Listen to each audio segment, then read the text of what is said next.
I love talking about basketball, and thus some of my nights are spent sifting through different NBA subreddits when I should be sleeping, but oh well, you only live once, right?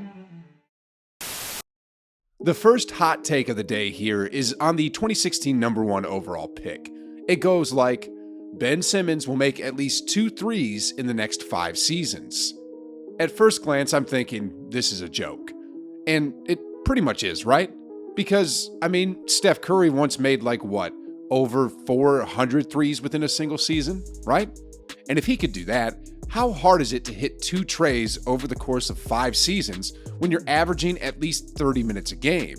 But then, my mind shifted back to all those missed free throws in the Philly vs. Hawks series, and that got me thinking, how far off from reality was that take?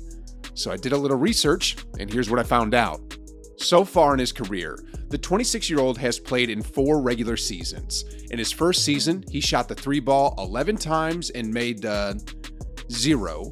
In his second season, where he became an all-star, he shot the 3 ball 6 times and again made 0. Are you getting nervous yet? In his third and fourth season, Simmons shot the 3 ball 17 times and made 5 of them. Phew! I think if that original hot take said 20 threes over the course of 5 seasons or 2 threes over the next 5 postseasons, then that'd truly be like a 50-50 take. As of currently, Simmons has played in a total of 34 playoff games, attempted 2 shots from beyond the arc, and missed both of them. Next off is about the current 2023 season, and again, it's on Ben Simmons. This time, it's about whether or not he will be an all-star. For this take, I'd say, yeah. Aside from his rookie season when Simmons was healthy, he's been an all-star. We all joke about his inability to shoot threes in a game, but the truth is, the man literally does everything else. Dunks, dimes, blocks, steals. The man stuffs the stat sheet and some. I got Ben Simmons making the all-star team and reminding everyone that you don't have to shoot to dominate a basketball game. Next off, we have a take that the Kings will make the playoffs. Oh, and this is over the course of the next 5 years. So it's 2022 now, going into 2023. That'll mean the Kings have to make the playoffs at least once by 2027.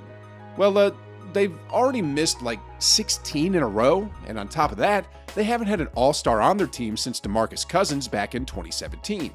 Sheesh, talk about bad. Anyways, they have De'Aaron Fox as their best player, and he signed onto a max contract up until the end of the 2026 season. And although he's not a bad player, I don't think he's capable of carrying his team into the playoffs in a loaded Western Conference, especially if the league is just going to continue getting better and better. Also, earlier, I said you don't have to shoot to dominate a basketball game, but that's only if you're 6'10" and could guard every position on the floor. De'Aaron Fox is a 6'3" guard who isn't an efficient shooter, and in the league today, guards need to be able to shoot. I think the Kings are going to bring the definition of playoff drought to the next level and miss the postseason for over 21 years. Anyways, next off are 2 takes on the Golden State Warriors. The first one goes, Stephen Curry will match MJ at 6 rings and will be essentially tied with Jordan in the GOAT conversation. The second goes, Steph Curry will pass the torch to James Wiseman in 5 years, then he'll win the 6th Man of the Year in a reduced role. Alright, starting with the first one here. I do think Steph has a great shot at getting 6 rings to match MJ, but in the GOAT conversation, people will always bring up the fact that MJ also had 6 Finals MVPs. So I think Steph will need 7 rings to truly be considered by the majority as the GOAT. As for the second take here, if Wiseman can stay healthy, he'll be learning from greatness day in and day out, and yeah, if he can one day average about 25 points and 10 rebounds, the keys to the Bay Area will be handed to him. Clay said it himself that the keys will be handed down to Poole, Wiseman, Kuminga, and Moody. Anyways, Steph will be 39 years old in 5 years, and although I think he'll still be playing in the league, winning the 6th Man of the Year award might be a bit tough.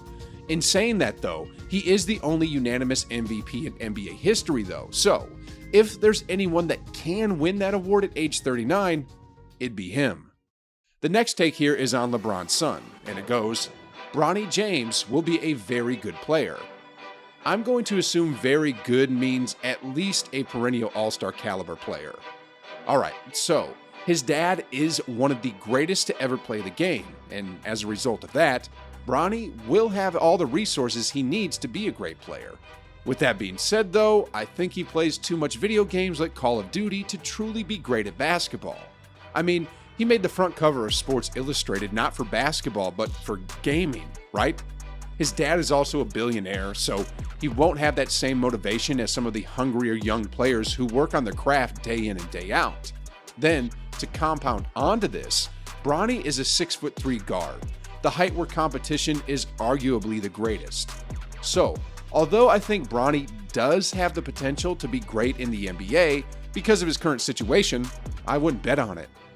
The next take is also on Bronny, and it goes, someone will definitely draft Bronny to lure LeBron to their team, even if it's the last pick of the draft. Well, to this, I would bet 100% that Bronny's gonna get drafted.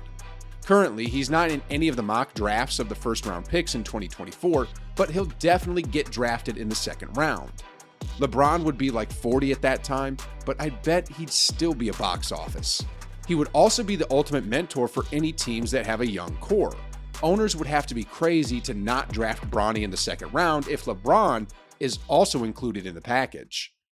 Next off is a take on two young stars in the league, and it goes like, Trae Young will win a chip before Luka. Now, I like Trae Young. I think he's one of the best young players in the league, but the truth is, with Luka, the Mavericks are like one superstar away from becoming championship contenders. If Mark Cuban could get a perennial all-star to play alongside the current franchise player, I can see the Mavericks being a true contender for years to come, whereas Trae Young seems to still be so far away. I mean, after getting completely blown out by the Miami Heat in that first-round series, the Hawks seem really far from being a legit team. Next off here, we have a take that Kyrie will be out of the league before CP3. Although this seems like a joke because Kyrie is like 7 years younger, the truth is, Kyrie is on a 1-year contract, whereas CP3 is locked in until the end of the 2025 season. I hope this doesn't happen, but if Kyrie does his usual antics, misses games, then gets injured this season, I don't think any teams are going to want to sign him until he becomes completely healthy. He'll also be turning 31 in 2023, so that ain't helping him out either. With that being said though, I think Kyrie understands the situation he's in, and is going to both take care of his body and be on his best behavior. Then come the end of the season, he'll sign a big contract with either the Nets or another organization. Anyways, the next take goes, RJ Barrett or Obi Toppin will be multi-time All-Stars. To be honest, just the other day, I saw a highlight video of RJ Barrett and thought, this dude is crazy good. Then I watched another video where it had all of his possessions, not just the highlights, and I facepalmed myself. He did just average 20 points, but he shot just 40% from the field, 34% from beyond the arc, and 71% at the free throw line. When it comes to rebounds as well, the 6'7" forward only averaged 0.6 more rebounds than 6'3" Steph Curry. That doesn't really inspire me to think that he can become an all-star, especially with how talented the NBA is these days. Obi Toppin, on the other hand, is a highlight reel, but if a player like John Collins hasn't made an all-star team yet, I don't think Obi Toppin is going to become a perennial all-star anytime soon. Anyway, last off here we have one about the Washington Wizards, and it goes like this. The Wizards will make it to the Eastern Conference Finals within the next 5 years. Well, Giannis and Embiid will be 32 and 33 in 5 years, on the tail end of their primes. Trae Young will be in the middle of his prime, and so will Jason Tatum and Jaylen Brown, and let me think, who else is there? LaMelo, Darius Garland, Scotty Barnes. Then you have 2 recent number 1 picks, Cade Cunningham and Paolo Banchero. Then on the other hand, the Wizards are currently locked with Bradley Beal, who will be a 34-year-old 6'3" guard for another 5 years. Porzingis is injury prone and is also locked in for 2023 and has a player option in 2024, which he'll probably pick up. I honestly see the Wizards going into full rebuild mode soon, so no, I don't see them making the Eastern Conference Finals in the next 5 years. Anyways, what do you guys think of these takes? Which ones was I spot on with, and which ones do you think I was just plain out crazy? Let me know in the comments down below, and as always, I'll see you on the other side.